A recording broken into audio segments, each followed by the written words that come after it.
Bado dominika chache zimebaki kwa ajili ya sherehe ya Pasaka, na liturujia ya neno la Bwana ina ujumbe wa kifo na uzima, lakini katika mazingira tofauti.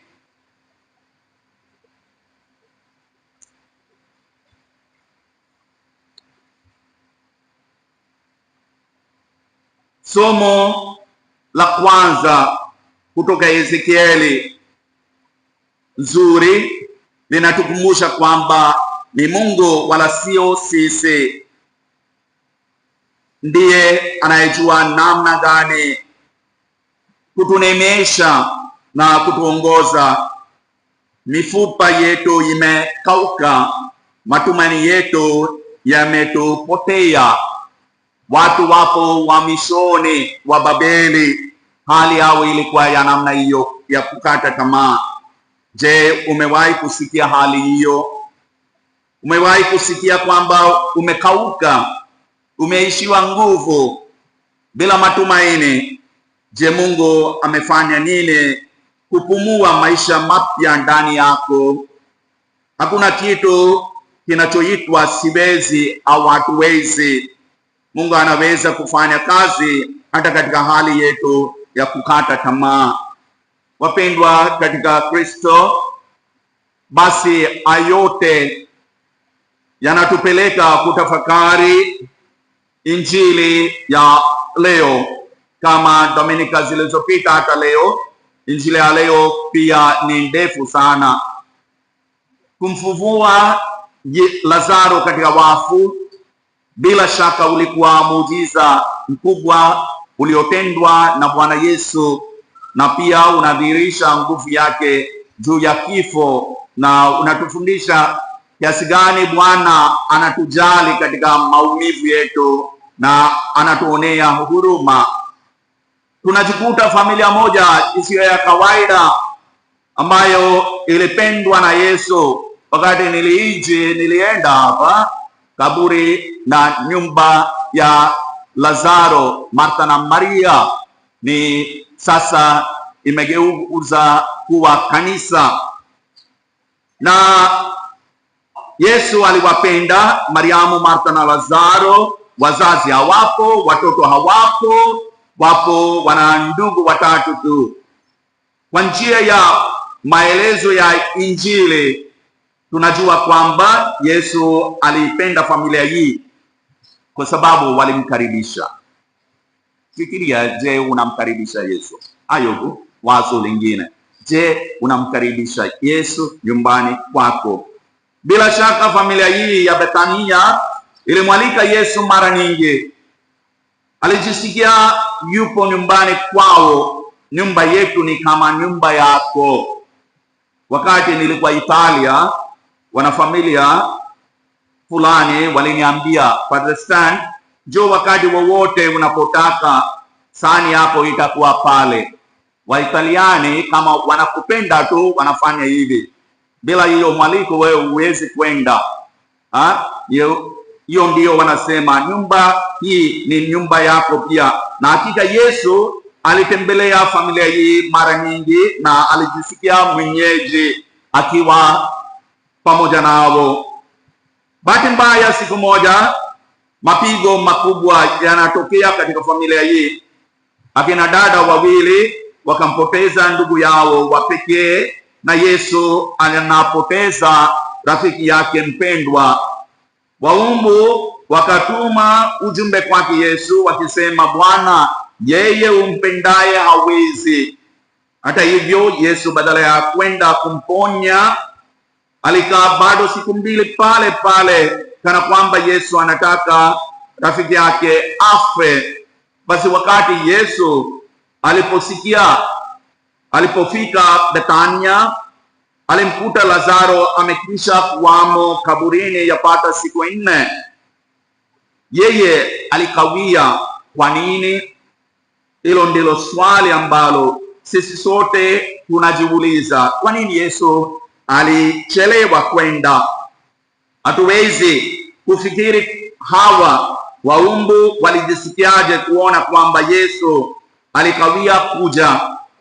Baada ya kumfahamisha kwamba hawezi, amekawia, kweli inaumiza sana. Mara nyingi wakati unapotakiwa msaada hauji, tunakata tamaa na kwa kirahisi tunamlaumu Mungu, na ucheleweshaji wa Mungu tunapokea kama Mungu amekataa au anasinzia. Alafu kirahisi tunasema, kuna faida gani kusali kanisani? Kuna faida gani na kanisa Katoliki? Akusikia ombi langu. Juzi rafiki yangu mmoja kutoka Italia alikuwa nakuniambia, lakini Bwana kweli yupo, anatuma message. Kuna faida gani ya kuomba ukusali usiku na mchana? Ninasali, ninaomba, sala asisaidii. Yeye ananiambia familia ya Wakatoliki, mara nyingi hata sisi tunajisikia kama akina dada hawa, hasa wakati tumekumbwa na hofu ya majanga mbalimbali. Bila shaka Yesu aliwapenda ndugu hawa, lakini yeye alichelewesha kujibu maombi yao. Kile ambacho Mungu anataka kutufundisha kwamba kuchelewesha kwa Mungu kujibu sala zetu sio ishara ya kutojali au kutosikia maombi yetu, bali ni ishara ya upendo wake. Ucheleweshaji wakati fulani unaweza kuwa uchungu, lakini Mungu anatusaidia, inatufanya sisi kwa imara. Yesu kwa makusudi alikawia kwa sababu alimpenda Mariamu, Martha na Lazaro, na alijua kwamba kukawia kwake kutaimarisha imani yao wanapomwona Mungu akifanya kazi. Kwa njia ya kumwachia Lazaro afe, Yesu anataka kutuambia kwamba hakuja kuzuia kifo cha kawaida. Maisha au kifo yana mwisho wake, maisha sio ya milele. Alafu Lazaro huyo sio Lazaro mwingine yule ambaye tunamkuta pamoja na tajiri, sawa? Ukumbukeni hayo pia. Au wengine wanauliza, Lazaro huyo baadaye akufa? Alikufa, ni muujiza huu. Baadaye siku zake alikufa tena. Kwa hiyo msifikiri kwamba amefufuka anaendelea kuishi hivi, hapana. Injili inatuambia kwamba Yesu akalia machozi. Sentensi fupi katika maandiko matakatifu. Nini? Mbona mnasinzia? Mmekuwa kama Lazaro sasa. Sentensi fupi katika maandiko yote matakatifu ni ipi? Yesu analia machozi, akalia machozi. Kwa kweli Yesu alilia. Kilio chake hakikuwa kilio cha kukata tamaa. Machozi yametiririka machoni pake. Unadhihirisha akina baba wanalia, lakini wanalia kwa uchungu ndani ya mioyo yao. Usifikiri kwamba akina mama tu wanalia wakati mwingine bila sababu tu. Wanafikiri kwamba akina baba kwa kirahisi mnaweza kuwapotosha. Sio wote, wachache walau wako. Wanafikiri kwamba nikilia huyu anaweza kunihurumia. Hapana. Akina baba pia wanalia kwa uchungu ndani ya mioyo yao, lakini mara nyingi sana machozi yao haionekani. Yesu aliugua rohoni na alisikia uchungu kwa ajili ya huzuni na maumivu yao. Yesu mwana wa Mungu anajua huzuni na kilio chetu, analia pamoja nasi. Yesu bado anaendelea kulia wakati tuna maumivu. Anachanganya machozi yake na sisi. Analia kwa ajili ya hali yetu na mahangaiko. Bado analia kwa ajili yetu sisi wakati tunakataa neema za Mungu. Yesu yule ambaye alituambia kwamba yeye ndiye maji ya uzima na mwanga wa dunia, Dominika iliyopita, maji ya uzima kabla hiyo, pamoja na Msamaria. Anathibitisha leo kwamba yeye ndiye ufufuo na uzima. Hakuna kitu kisichowezekana kwake. Anaweza kumfufua aliyekufa kutoka kaburini hata baada ya siku 4, kwa sababu yeye ndiye chanzo cha uzima.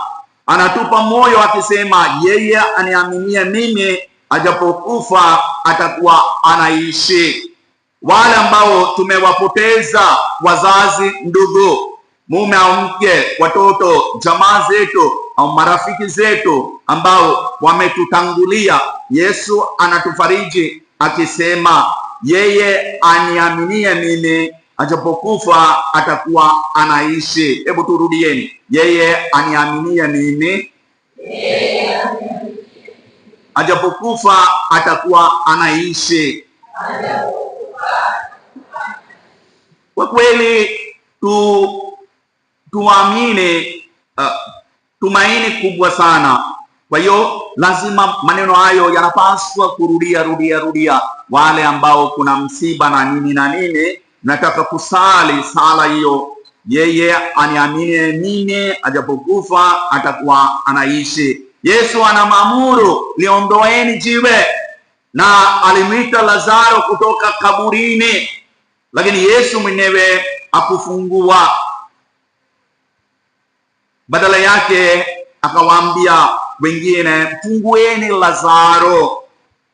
Mungu peke yake anaweza kutoa uhai, lakini sisi kama wanadamu tunaweza kuwasaidia wengine kufungua.